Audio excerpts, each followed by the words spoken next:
Good morning. Welcome to hour number 2 of the Art Lewis Show on this Friday morning. And it's going to be a kind of a special hour because we're going to learn about generational differences, if there are any, and how we view things. Because we have a very special guest in studio this morning, although he's as home here as we are. He is Jonathan Dent, the younger version. Good morning. You keep using the word special, Art.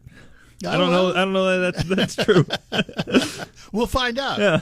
I want to start, though, by reading something, because this was given to me yesterday by a friend, written by a third party who I do not know. I don't know the name of who wrote it. But it really is an interesting piece on life. It's called The Dash. And it goes, I read of a man who stood to speak at a funeral for a friend. He referred to the dates on the tombstone, from the beginning to the end. He noted that first came the date of birth and spoke of the following date with tears, but said what matters most of all was the dash between those years, for the dash represented all the time they spent alive on earth, and now only those who love them knows how much that little dash is worth. For it matters not how much we own, the cars, the house, the cash. What matters is how we lived and loved and how we spent our dash. Mm. Isn't that interesting? I like Isn't that. that a good piece? Yeah. It really is kind of a unique piece of prose. And I thank my friend for giving it to me and allowing me to read it. Because life is just that. And it's something else, which is why we try and live it to the fullest. As you get to be my age, 82, a few years older than you, by about 60. I don't know, how old are you now? I just turned 27. Oh, what? You haven't even made 30 yet. Life is not only a dash. Life is like a heartbeat. It's a blink of an eye. Mm-hmm. You better make the most of it, because before you know it, you're going to blink, and the dash is gone. And that goes for the people around you, too. And that goes for the people around you, Yeah. too. Yeah, indeed, indeed. So I'm curious how a 27-year-old looks at the world today compared to someone like myself who has lived through the changes and sees the world today. What do you think of it as in the conditions we find ourselves in today, politically, socially, all of that? How do you view the world? Positive, negative? I can only speak for my own experience, so I will And not. that's all I will I'm not asking claim for. to talk for my generation. But personally, I think this is a lot of people my age. I view the world with great cynicism. It's kind of become a joke at this point, where it's just waiting out the doomsday clock. Almost, it's not quite that, but I'm so glad we're doing this, because right away, right off the top, we get the generational differences. And here's why I say that. While you are filled with cynicism, I'm filled with optimism. And it has nothing to do with who's in the White House today, who was in the White House yesterday, who's in Congress, none of that. It has to do with how I've lived through ups and downs in this country and the world, and how resilient I've seen this country to ups and downs. So my optimism is based on the fact that we can overcome. And we've proven it time and time and time again. And the only thing that really bugs me, that really tempers my optimism, is the disparity today between left and right, and how the left and the right make all the noise, but most people in this country don't live on those far extremes. They live in the middle, but their voice is not being heard like the voices from the far extremes. What do you think? This doesn't translate well to radio because you can't hear the marbles rattling around in my head. But I've been nodding this whole time. Yeah, actually, I think what we're going to find out at the end of this discussion, in the end of this hour, is we agree more than we disagree. Oh, but I already think that. No, I think there is reason for optimism. I think a lot of my optimism personally comes from my faith. I am a man of faith, and I am very strongly rooted in that. And we should point out that's how you grew up, right? Yes. I mean, your family was... Yeah, my dad is a Lutheran pastor. My mom is a Lutheran school teacher, so couldn't avoid that. But no, I think a lot of my faith came independent of them, and I'm thankful for that in a way. But You know, that's a very interesting comment, because religiously, for the most part, we're all products of what family we were born into. yeah, If you were born into a Catholic family, the chances are you grew up Catholic and you remain a Catholic.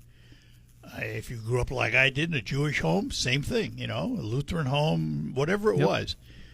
We didn't have that choice. We were born into it and learned to live by it and with it. So, you know, I mean, there are people who change their faith, don't get me wrong, and that happens as they get older and they begin to take on their own belief system. But for the most part, people are who they are because they were born into it. yeah. What I mean by my comment is, yes, obviously I was born into it. I went to Lutheran school almost all through my education, but it really started to mean something to me independent of my parents a little bit. But And by the way, folks, we are going to take phone calls. If you have something you'd like to chime in with, by all means, and we have Debbie on the line right now. Debbie, good morning. You're on with Art and Jonathan. Oh, I'm just trying to find out how to get a hold of Christiana Malakara. oh, Well, Jonathan's the perfect guy because he produces her show. I do produce her show. If you have something to write something down on. If you email me, jonathan.dent@alphamediausa.com. It's kind of a mouthful, so I'm going to spell it out. JONATHAN.DENT at alphmediausa.com. I can get you in touch with Christiana. Oh, okay. All right, That's thank you. the best way to do it. There you go, Debbie. Thanks. Bye-bye. Thanks. All right, 989-752-6111. I heard you, and I know this show was recorded a few weeks ago, but I heard you on with Kareem. Yeah. And I think Mark Bassett was Mark on that Bassett. one too, wasn't Yep. he? Yeah. And you guys were talking about a variety of things, and you know, race relations came up, and all kinds of topics came up. Where do you think we are as a nation in getting along with each other? Ooh. You didn't think this was going to be easy. There's I've got him in the hot seat now, folks. where we are as a nation in terms of getting along with one another is different from where we are as a nation getting along with one of each other online. Well, it's all part of life, though. I mean, It you know, is. it's, online is now part of everyday ritual. I mean, it's there whether we like it or not, and I have to tell you, I'm not a fan. But people are two different people. Well, they do so online anonymously. Exactly. They don't have to be anybody. They can Yep. just be an anonymous word, say what they want, whether it's true or not, and there's no consequence. Yep. As someone who spends way too much of their time online, I don't like it. I for some things it's nice, but I think you walk down the street, you talk with anybody, you're going to get along absolutely fine. You know, and the thing is, and I'll give you an example of this.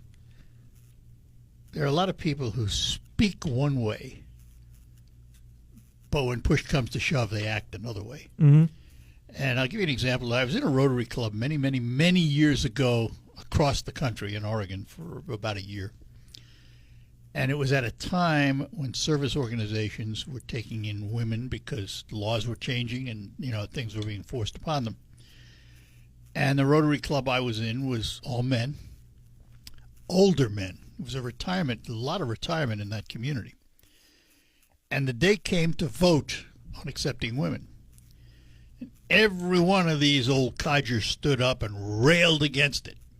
No, no, no, never, never, never, never, never, never. And then the vote came, and it was 100% in favor. Yep. They got it off their chest, they spoke their mind, and then they voted. So I it's think typical. that's accurate. Yeah. It's typical. All right, we're going to take a break, come back. Lines open if you'd like to join our conversation. 989-752-6111. We will be back. A 401k can be an important asset.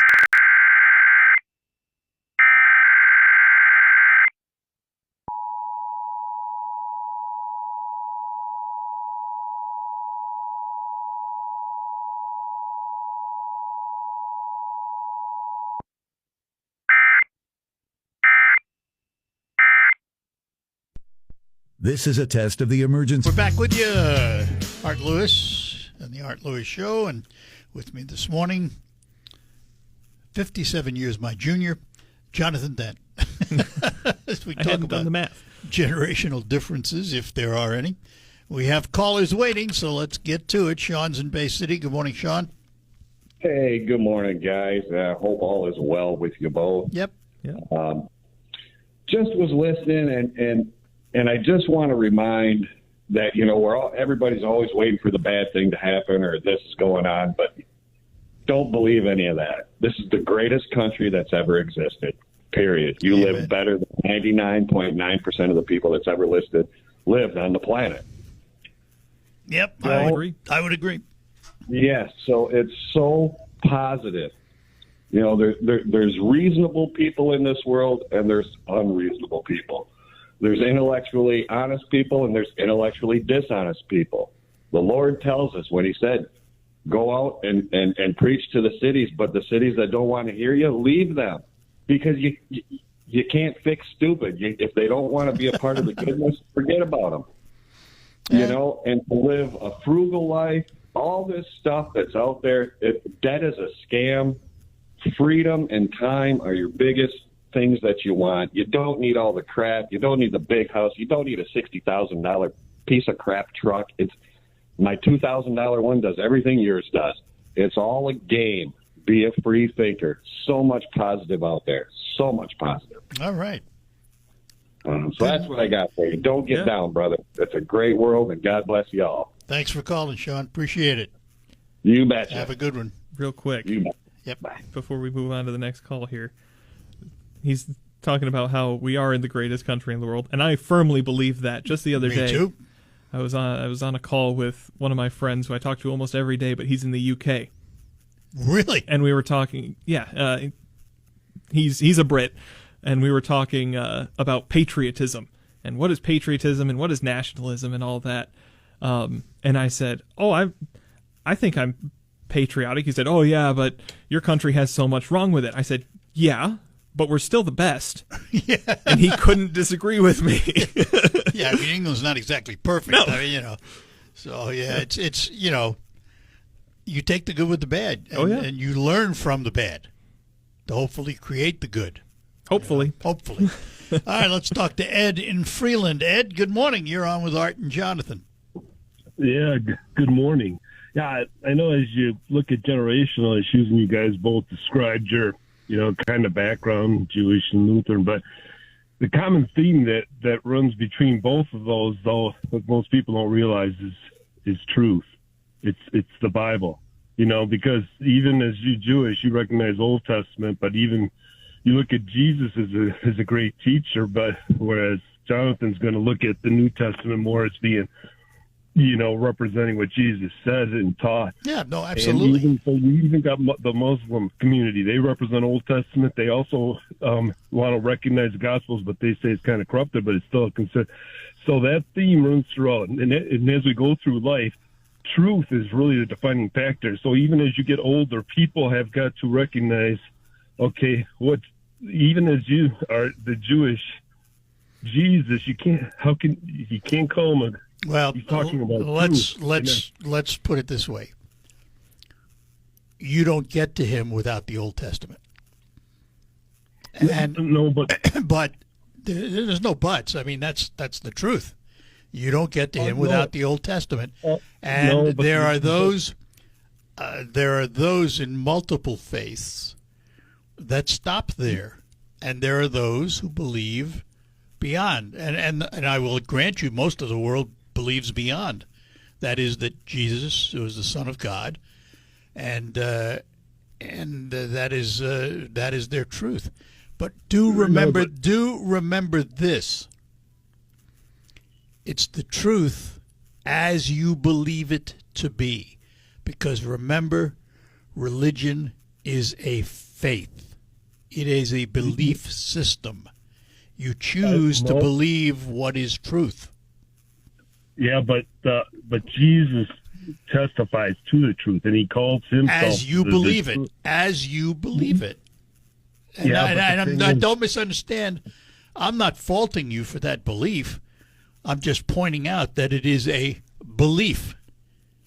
Yeah, but the problem is there's evidence that goes toward whatever your belief system is. As you And see so it. the Bible itself is tremendous evidence of what represents truth and not. How is So it the Bible evident? is How is it consistent. evidence? It is words on a piece of paper, No, and okay, it states what you believe to be true. And I don't you fault you that, look- because so is the Old Testament. Yeah, but see, Jesus, so there's lots of evidence. Jesus was an actual person by historical documents, but then archaeological evidence that was found that verifies things in the Old Testament. And so Jesus himself is a unique figure in history that what he represents is like the Bible's like no other book. Well, I'll grant you Because, that he was a unique because figure the in evidence- history. I'll grant you that. Okay? I'll grant you he was a Yeah, unique figure but- in history. So you can't. So there's a whole bunch of things that can't be refuted in our astronomically out of this world, and so the evidence is beyond. But anyways, concerning how we look at things, so ultimately it becomes even the Eastern religions recognize Jesus as a great scholar and a great teacher. But the problem is the people don't want to accept what he really said about things. And so that Because causes it's lot a of- belief system. You just said the magic word, accept. Yeah, no, but the thing is, there's evidence. Let's say, Well, as you see it, listen, this is why we don't debate religion, because there's no winners. Actually, everybody's a winner, and everybody can be a loser. No. Oh, yeah. Hang on a second, Ed. Let me get the thoughts of the Lutheran who is the son of a pastor. Oh, no. You're putting authority on me. Well, this conversation brings up another thought, but to the point that the Bible in its entirety is eyewitness testimony. And it is eyewitness testimony of people who many of them died because of it. And that's a pretty firm conviction. But at the same time, That's also evidence. I was having this conversation with my dad the other day about the Shroud of Turin. Are you familiar with it? Yep. Yeah, I'm aware of that. Yeah, and basically the conclusion that we had both come to independently is it's not going to make or break my faith. We're not here to look for evidence and look to say if you have that faith, you have it. There it is. The evidence, well, it's cool to see sometimes, and it's cool to feel better about your faith maybe. It shouldn't make or break your faith. No. No, but I'm going to have to. you got people. Let me. Okay. The reason is I'm going to have to hurry up because I'm going to have to move on here. I'm running late for a break. No, but you can have people at different levels. So evidence itself acts as a authenticating feature of determining what is truth itself. Well, and so There's the also thing is, so let's say- there's also a question of what is evidence. okay. Let's say the So Dead Sea let's Scrolls. look. So we've all heard of the Dead Sea All right. Scrolls, which were found in 1947. That's so fine. they go back a couple of 1,000 years, and so they determine, different things that were said in the veracity of the Bible and its. All right. truthfulness. Here's the There is bottom no line. I'm other going to book have to end it here. Okay. Live by Okay. your faith. if you live by your faith, No. you will that have could a be good wrong. life. That- Now, that don't could tell be me I'm wrong. You gotta wrong. live by the It's truth. it's faith. You live by No. your faith, and you will have a No, good because- life. And with that, No. we're going to go because I said I'm out of time. And when I say that Okay, on but radio, it's not the truth. I mean it. All right. Good enough, Ed. Bye-bye. WSGW is your. All right, we're back with you. Jonathan Dent in studio with me, and back to our phones. Carl is in Saginaw. Good morning, Carl. You're on with Art and Jonathan. Good morning, Art. Hello, Jonathan. Good morning. I wanted to talk about this before it got too far in the past, that Canada had an election last Monday. Yep. They elected the Liberal candidate, Mark Carney, even though when Trudeau resigned, the Conservative candidate was heavily favored in Canada. You can lay it all But on then Trump. Trump started his tariff war, and then he started talking about Canada becoming the 51st state. Yeah, well, words have well, consequence. Yes, they do. And the people in Canada, you were talking about patriotism a minute ago. The levels of patriotism in Canada right now apparently are off the charts. Yeah, that's true. But And- the reality is, just like the United States, Canada swings from one side to the other. They just swung to the liberal side. A lot of it has to do with what Trump said and acted. And No, but they few had, years from now, they had watch what been on the happens. liberal side. They had been on the liberal side. They did not swing. no, they did, because the polls showed that the conservatives were topping everybody until Trump opened his mouth. So they Yeah, swung the other well, way. Well, no, they Well, stayed liberal. I don't see how that's a swing. well, So what, Jonathan, what do you think? I absolutely think it's because Trump opened his mouth. I see what Art's saying, where it is they were beginning to swing back the other way, and then it quite heavily. in the polls. immediately changed. I don't want to say corrected itself, but went right back the other way. And when it comes to patriotism, I think Canada is an interesting case study because a lot of their policy comes from their history, and how little they've actually been an independent country. And it's interesting to see. I think there are plenty of people in Canada who don't, similar to the U.S., who don't speak up in any significant way, but I absolutely think that they've been pushed further into liberal territory because of Trump's chest beating. That's obvious. Yeah. It's obvious. Not even a question. Not even a question. But I think about well, the protests of the farmers during was that during COVID when they And the truckers. and the Remember truckers that showed up? Yeah. There's a lot of them. And they don't often speak up, but when they do, you can see it has an effect. So Well, a lot of them is relative. If they showed up in this country, it would just be some of them. oh yeah. But in Canada, where there's only 30 million people in a land bigger than ours, Yep, percentage. percentage-wise, it's a louder voice. Yep. No doubt about it. All right. okay. Good enough. Well, Thanks. I just wanted to talk about that Yeah. for a minute. Good All right, enough. thank you very Thanks. much. Nice to talk to you, Jonathan. Good. You too. Thanks. Bye-bye. And here is Gene in Saginaw Township. Counselor, good morning. Good morning, Art.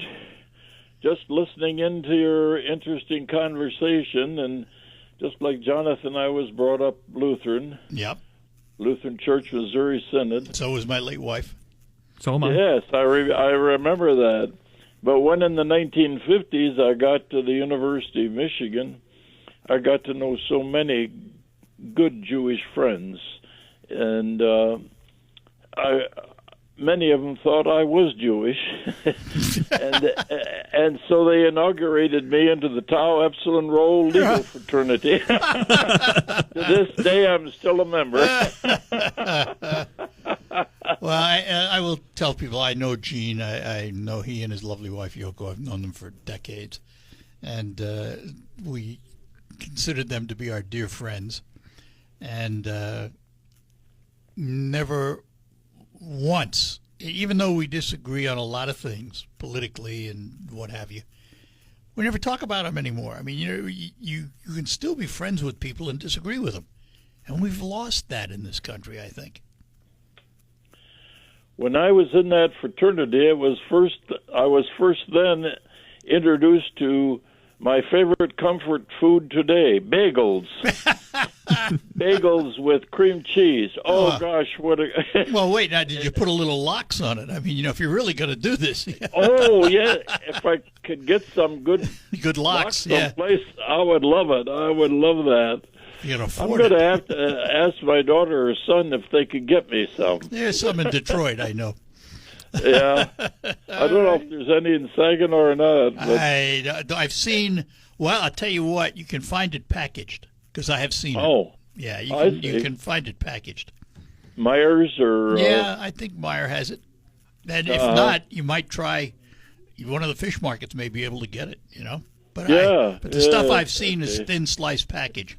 Perfect for your bagel. Yeah. So I'm an honorary member of the Jewish fraternity, and even though I'm probably the only Lutheran.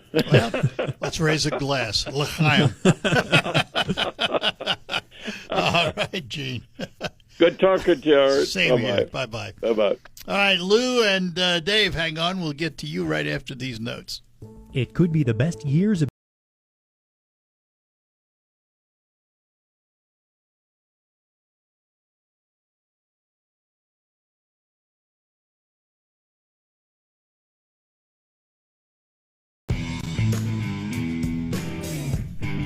All right, back with you, Art Lewis and Jonathan Dent, and back to our phones. We have Lou in Bay City. Lou, good morning.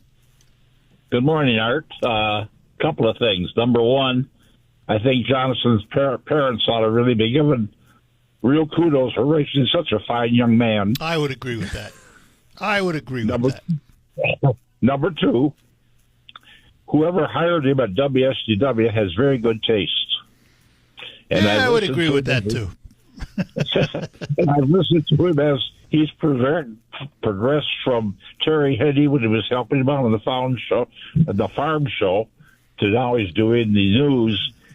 He is a class guy, and really appreciate it. Well, I don't know if I've ever said this to him or not, but here's the way I look at it. At 82 years old, I'm sitting here doing what I love to do. I'm not going to be here forever. The good Lord's going to knock on my door someday and say, hey, I want you to visit.